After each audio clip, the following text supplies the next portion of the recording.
बिस्मिल्लाहिर्रहमानिर्रहीम। अस्सलाम वालेकुम नाज़रीन, आप देख रहे हैं रहमानी न्यूज़ प्रोग्राम फिल्मी रंग के साथ मैं हूं आपका होस्ट अकरम राठ। जैसा कि आप जानते हैं, इस प्रोग्राम में हम आपसे पाकिस्तानी फ़िल्मों के बारे में इंफॉर्मेशन शेयर करते हैं। हमारे प्रोग्राम का मकसद पाकिस्तानी फ़िल्मों को प्रमोट करना है। आप लोग हमारा प्रोग्राम बाकायदगी से बड़े शौक़ से देखते हैं, ये आपकी मोहब्बत है। आप सबका बहुत शुक्रिया।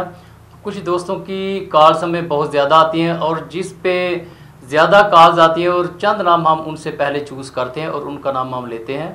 ये प्रोग्राम फरमाइशी नहीं था, लेकिन आपकी मोहब्बत, आपके प्यार की वजह से प्रोग्राम को फरमाइशी कर दिया गया है, क्योंकि आप लोग हमें बहुत ज़्यादा फरमाइशें करते हैं।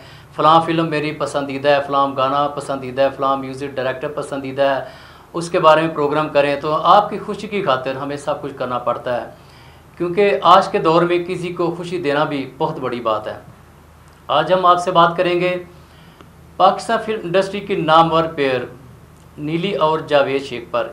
इसके लिए ख़ुसूसी तौर पे हमें कुछ दोस्तों ने कहा इस पे प्रोग्राम करें। गुजरांवाला से डॉक्टर गुलजार, मियाँ अजीम, मियाँ मसूद, हाफसाबाद जाहिद भट्टी, ट्रैफिक वार्डन के सब इंस्पेक्टर शफाकत अली तारड़। आज उनसे मेरी मुलाकात हुई। ख़ुसूसी तौर पे उन्होंने प्रोग्राम पसंद किया, पसंदीदा का इजहार किया और उन्होंने इस बात को बड़ा अप्रिशिएट किया कि उनकी chief traffic officer SP Ayesha Bhatt साहब के बारे में हमने अच्छे रिमार्क्स दिए थे कि गुजरांवाला की ट्रैफिक की रवानी में उनका कलीदी किरदार है। उन्होंने बहुत ज़्यादा अप्रिशिएट किया। जैसा कि मैंने पहले आपसे बताया कि दोस्त अहबाब बहुत ज़्यादा खुशी का इजहार करते जब उनका नाम लिया जाता है। और लिया से ख़ुसूसी तौर पर हमें पैगामात भेजे हैं, रब्ता किया है, फ़ोन्स कॉल्स किया हमें।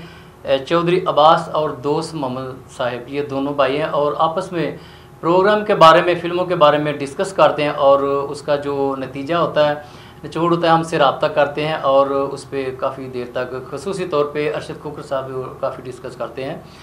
तो जैसे मैंने पहले बताया कि नीली और जावेद शेख पर हम बात करेंगे, तो इसके बारे में हम पूछते हैं अरशद खोखर साहब से, तो ये कैसे पाकिस्तान फिल्म इंडस्ट्री में वारिद हुए और कौन कौन सी ने इनकी ज़बरदस्त सुपरहिट फिल्में साबित हुई। जी बताइएगा। जी राठ साहब, अस्सलाम वालेकुम। पाकिस्तान फिल्म इंडस्ट्री में जो जोड़ियां या पेयर मशहूर रहे हैं जी जी, उनमें सबिया संतोष, अली ज़ेब, नदीम शबनम, गजाला कैफ़ी, शाहिद रानी, सुधीर, मुसर्रर नज़ीर, अकमल फरदौस, नगमा हबीब वगैरह। जी जी, 80 की दहाई में एक पेयर नीली और जावेद शेख का भी बना, जिन्हें अवामी पजीराई हासिल हुई और आज यही फिल्मी जोड़ी हमारा मौजू है। आप इनके बारे में बहस करते हैं। जी, जावेद शेख मोहम्मद अली वहीदा, नदीम, शाहिद और गुलाम मयूदों के बाद जो सुपरस्टार बने वो जावेद शेख थे। जावेद शेख को बचपन ही से अदाकारी का बड़ा शौक़ था। वो मोहम्मद अली और दिलीप कुमार के बड़े फ़ैन हैं, यानी ये दोनों उनके फेवरेट हैं। चुनाचे उन्होंने अपने कैरियर की इब्तिदा पाकिस्तान टेलीविज़न से की। उनकी पहली फिल्म जो थी वो धमाका, उसमें शबनम हीरोइन थी, लेकिन शबनम जैसी सुपरस्टार भी उनको हिट ना करवा सकी और वो पसे पस चले गए। पहली फिल्म की बदतरीन नाकामी के बाद जावेद शेख पाकिस्तान टेलीविज़न में मुसलसल काम करते रहे, यानी Robert Bruce king of Scotland की तरह उन्होंने हिम्मत ना हारी और वो दूसरी अटेम्प्ट में ही, यानी शबाब साहब की जो फिल्म थी कभी अलविदा ना कहना, शबनम उनकी हीरोइन थी, ज़बरदस्त कामयाब हुए।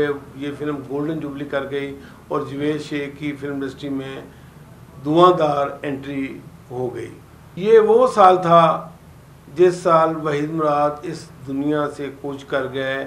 मोहम्मद अली भी अब बढ़ती उम्र के पिछे नज़र करैक्टर रोल्स करने लगे, शायद सीरियस नहीं थे ऋषभ के लिए। वो उनका गैर जिम्मेदाराना रवैया, फिल्म साजों को तंग करना, वो भी लिस्ट से खारिज थे। अलबत्ता फ़कत नदीम ही थे जो जावेद शेख के सामने थे, उनसे मुकाबला था और जावेद शेख ने फैसल और अयाज अभी पंगूड़े में थे, बाकी नदीम के साथ मुकाबला था और उन्होंने डट कर मुकाबला किया और उनके साथ उनकी फिल्में आईं और खूब मुकाबला हुआ। स्कैंडल के मामले में जावेद शेख को किंग कहा जाता है। शादियों के मामले में उन्होंने मियाँ शहबाज शरीफ, शाहिद, लाला सुधीर, इजाज़ दुरानी, कैफ़ी वगैरह के रिकॉर्ड तोड़ दिए। मलकलाम मुस्तफा खार साबिक गवर्नर पंजाब जिन्होंने 7 शादियां की, शायद उनका रिकॉर्ड भी अनकरीब ये ब्रेक कर दें। जवेद शेख के बारे में मशहूर है कि उन्होंने सेहरा गाड़ी में रखा होता है, जहाँ कहीं ना कोई लड़की बाती है वही सेहरा अपने माथे पर सजा लेते हैं अपना। यानी सीनों के बारे में ये हद से ज़्यादा खुशकिस्मत हैं, क्योंकि इन्होंने जिस किसी पर भी एक नज़र डाली उसे अपना दीवाना बनाकर ही छोड़ा। यानी सनवे नाज़ को इस कदर एहतराम देते कि कोई भी औरत उनसे मुतासर हुए बगैर न रहती। उन्होंने पहली शादी शम्मी शेख से की, जिसने फिल्म प्ले बॉय में एक अहम रोल प्ले किया। दूसरी शादी उन्होंने कराची के मशहूर और मारूफ मॉडल जीनत मंगी से की। तीसरी शादी श्रीलंका की अदाकारा सबीता से की। चौथी शादी सलमा आगा से की। सलमा आगा जैसी औरत जो अपने आप को आसमान से उतरी हूर समझती थी और पैसा बटोरने के लिए बड़े से बड़े लोगों को बेवकूफ़ बनाती थी, वो भी जवेद शेख के थे चढ़ गई। जवेद शेख और सलमा दोनों का ख्याल था कि सबिया खानम और संतोष और अली ज़ेब की तरह सलमा आगा और जवेद शेख की जोड़ी का भी पाकिस्तान फिल्म संत पर राज होगा और दोनों फिल्म संत के बेताज बादशाह होंगे। मगर ऐसा कुछ न हुआ, क्योंकि इन दोनों की मुश्तरका फिल्में मास वाय पापीदियाँ चूड़ियाँ तमाम की तमाम फिल्में, हम और तुम, एक से बढ़कर एक, कातलों के कातल फिल्म बिनों को ज़रा मुतासर ना कर सकी। इस तरह दोनों के दिमागों में जो खाम ख्याली थी, जो कीड़ा था, वो निकल गया और इन दोनों की मुश्तरका फिल्मों को अवाम ने यकसर मुस्तरद कर दिया और ये जोड़ी बुरी तरह नाकाम हो गई। सलमा अकेली भी अपने तमाम तर नाजो नखरों के बावजूद दूसरे दर्जे की हीरोइन से आगे ना बढ़ सकी और बिस्तरा बोरिया समेट कर हिंदुस्तान चली गई।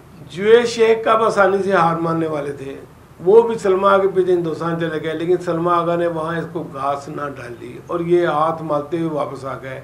इस तरह कभी अलविदा ना कहना कि हीरो जवेद शेख को सलमा आगा ने हमेशा के लिए अलविदा कह दिया। फिर 5वीं शादी जवेद शेख ने पंजाबी फिल्मों की मशहूर हीरोइन नीली से की। नीली का माल लूटने और उसके साथ रंगलियाँ मनाने के बाद जवेद शेख फिल्म स्टार सना के पीछे पड़ गए, लेकिन सना जवेद शेख के बचाए हुए जाल से ऐसे निकली जैसे मक्खन से बाल।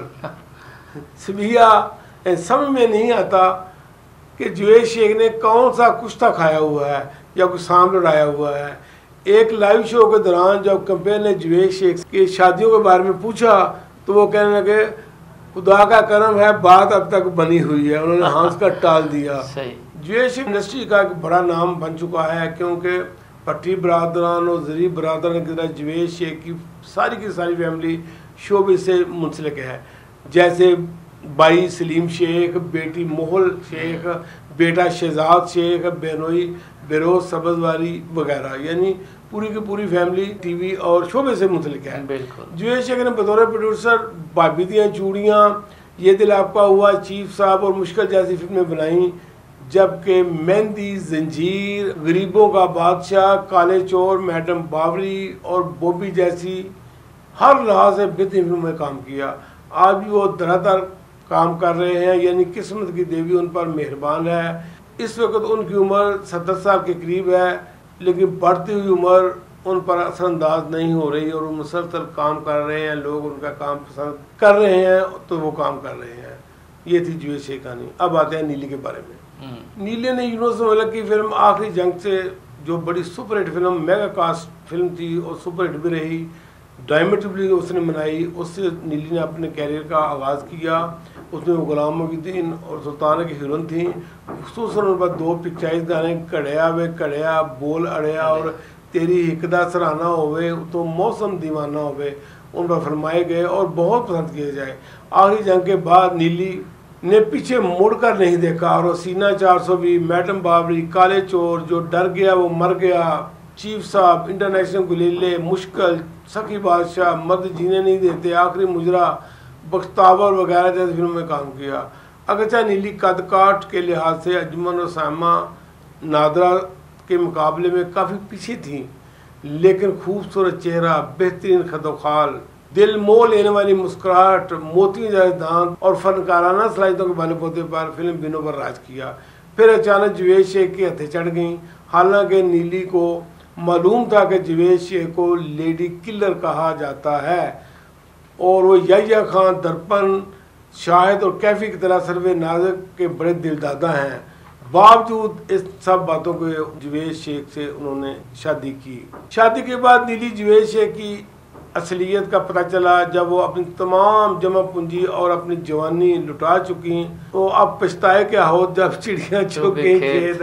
चुनाचे नीली और जवेद शेख की ज़िंदगी से निकलने का फैसला कर लिया और फिर नीली जवेद शेख की ज़िंदगी से ऐसे निकली जैसे जिस्म से रूह निकलती है। फिर अखबारात के ज़रिए पता चला कि नीली ने फिल्म इंडस्ट्री को छोड़ दिया। उसने किसी ताजिर से शादी करके कनाडा में रिहाइश इख्तियार कर ली है। काफ़ी साल कनाडा में रहीं, लेकिन फिर पता चला कि उनको तलाक हो गई है। आजकल वो सुना है लाहौर में जो पोश एरिया है जो टाउन, वहाँ रह रही हैं। ये थी नीली की कहानी। मैं आपको बताता चलूँ कि फिल्म का नाम था शिद्दत टली। उसकी मैंने शूटिंग देखी थी, गालिबन एवेन्यू स्टूडियो में हुई थी। और जो गैदरिंग होती है ना, क्योंकि उस वक्त मैं लाहौर में ना IBMCC कंप्यूटर कॉलेज था, वहाँ से मैं कंप्यूटर कोर्सेज कर रहा था, तो फिल्में देखने का शौक़ था और शूटिंग खुसूसी तौर पर देखने का शौक़ था। और मैं भी गैदरिंग में वहाँ खड़ा हूँ और नगमा बेगम थी, मेरा ख्याल जवेद शेख, नीली, और नीली ने यूनिफॉर्म पहना हुआ था, बड़ी चीज़ खूबसूरत लग रही थी। तो अजब गुल भी था, मैंने बल्कि अजब गुल से ऑटोग्राफ भी लिया था। और आज भी मेरा ख्याल है कि 28-30 साल गुजरने के बाद भी मेरे पास वो ऑटोग्राफ मौजूद है। तो खोखर साहब ये बताइएगा कि सबसे ज़्यादा कौन सा गाना आपको अच्छा लगता है जो नीली पर पिक्चराइज्ड हुआ था, ये भी बताइएगा। गूंगे दी रमदुन गूंगा जाने, सौ जांदे ने बां रख के सराने, ना चक ना शर्मा सजन मेरे आ। खासकर जब वो कहती हैं जाग पे आए दर्द कुआरा, हुन जड़ा लगदा ही लाला चारा। चारा वो 60 साल का सुल्तान ही क्या लगाता, जवेद शेख ने तो चारा लगाया है ना खूब, नहीं छोड़ा। ये थी नीली की कहानी। अच्छा, खोखर साहब बहुत शुक्रिया। आज हमें आपने नीली और जावेद शेख के बारे में जो हकीकत थी उसे आश्कार किया, हमें मालूमात फराहम की, हमारे नाज़रीन को भी उनकी दिलचस्पी के लिए मालूमात फराहम की, बहुत शुक्रिया। तो नाज़रीन, आज का प्रोग्राम लगता है कि आपको बहुत ज़्यादा अच्छा लगा होगा। अगले प्रोग्राम में दोबारा आपसे मिलेंगे। अपने मेज़बान अकरम राठ अरशद खोखर को इजाज़त दीजिए। रब रखा।